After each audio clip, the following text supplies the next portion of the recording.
On April 7, 2003, Carmelo Anthony etched his name into college basketball history by leading the storied Syracuse basketball program to its first NCAA National Championship. As someone who was simply a preschooler in 2003, I have seen highlights and heard about this championship run, but never understood the fanfare. Whenever this championship is talked about, there is a certain air about it, a title run that is immortalized in history. Even more interesting is that you would be hard-pressed to find a championship that is more connected to a player than Carmelo in the 2003 Orange. I mean, for many people, this championship run is so important that it's a big reason Carmelo should be in the Basketball Hall of Fame. So today, I want to explore this 2003 championship and really understand it, to see if this championship lives up to the hype or is just a folklore of early 2000s glory. The story of this title starts with one man, Carmelo Anthony. Before he was leading the Orange to a national championship, Carmelo was actually cut from his high school basketball team his freshman year for being too short at a little over 6 feet tall. But basketball was meant to be for Anthony because that summer of 1999, he grew 5 inches and started his path to becoming the top-ranked recruit in the 2002 class. Every year, Anthony got better and better, and by his junior year, had committed to Syracuse University. Anthony's senior year, he really put it all together and averaged 22 points, 7 rebounds, and 3 assists per game for an Oak Hill High School team that finished the season ranked number 3 in the country. Between his stellar senior year and his struggles to get a qualifying ACT score for Syracuse, many began to wonder if Melo would decommit or skip college altogether and go pro. The pros were never something Melo was truly considering at that point, and he knew he would be able to play right away at Syracuse due to a senior graduating from his position. However, being at the national stage increased his interest in other schools such as Villanova and Georgia Tech. But once he earned a qualifying score, he would honor his commitment to head to upstate New York and play for the Orange. Going into the 2002-2003 season, the Orange were on a bit of a downturn. The previous year, the team lost 8 of their last 12 regular season games to miss the NCAA tournament for the first time since the 1996 season, and were unranked going into this season. Additionally, 2 starters from the 2001 team, guards Deshaun Williams and James Theus, both transferred to new schools. On top of that, freshman point guard Billy Eadlin was suspended for 12 games for participating in a non-sanctioned basketball league the previous year. So going into the season, this team was really young with only 1 senior on the team and needed to find a way to get the program back to its winning ways. No problem, right? The season opened on November 14, 2002 in Madison Square Garden, facing off against John Calipari and the Memphis Tigers. The game served as a welcome debut for Carmelo Anthony as he dropped 27 points, the most points for a Syracuse freshman debut at the time. However, the team fell 63-70. It didn't take long for the winning ways to start though, as the Orange ripped off an 11-game win streak from November to mid-January that included a huge nationally televised win against number 11 Missouri in January of 2003. It was the team's first ranked win of the season and showed the team could play with the best in the country. Carmelo was living up to the hype, leading the team in scoring, and fellow first-year Gerry Mcnamara was emerging as a big contributor for the team. In mid-January, that's when things got real for the Orange as they hit the heart of conference play in the vaunted Big East that featured powerhouse programs such as Connecticut, Georgetown, and more. After their big win against Missouri, they faced a huge conference matchup on the road against the number 3 ranked Pittsburgh Panthers.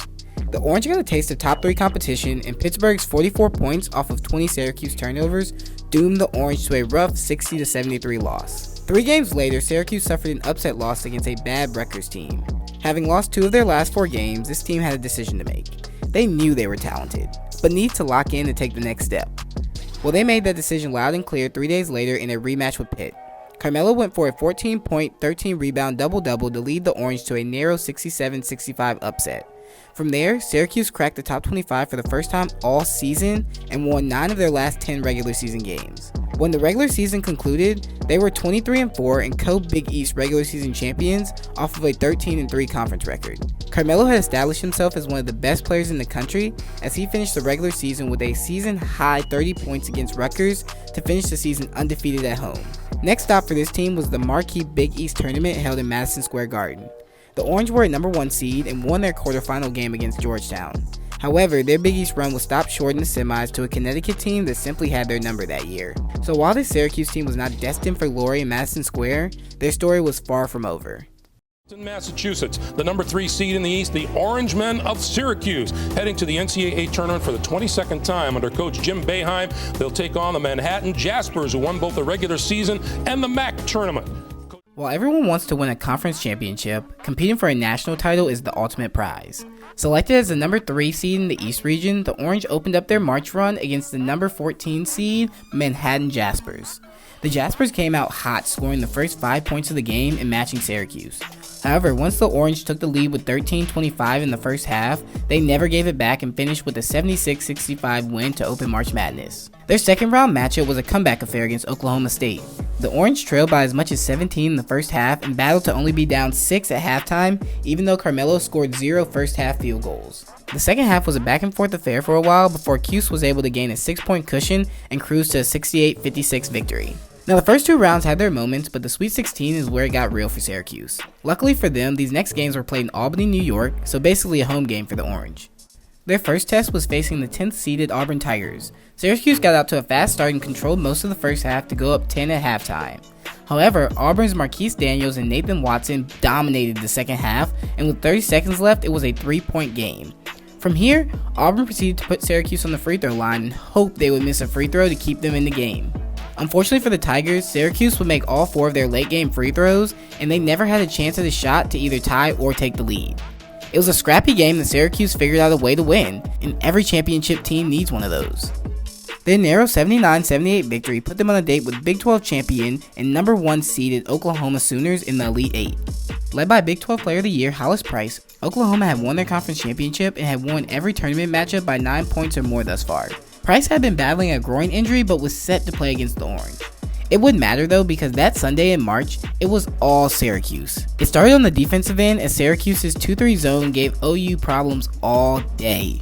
Cuse limited them to 31% shooting and forced 19 turnovers. On offense, Carmelo was a star as he went for his 20th double-double of the season, scoring 20 points and securing 10 boards. The pro-Syracuse crowd got a treat as the Orange routed Oklahoma to send them to the program's 3rd Final Four appearance. The 2003 Final Four in Louisiana featured 2 Big 12 teams in Texas and Kansas, followed by Cinderella 9th seed Marquette and Blue Blood Syracuse. It was set up to be an exciting Final Four with every team except Kansas returning to the Final Four for the first time since the mid-90s. Syracuse would have to face the lone remaining number 1 seed in the tournament, Texas, in a matchup that had a ton of hype surrounding it. Texas had the Naismith and Wooden Player of the Year in TJ Ford and were a very balanced team.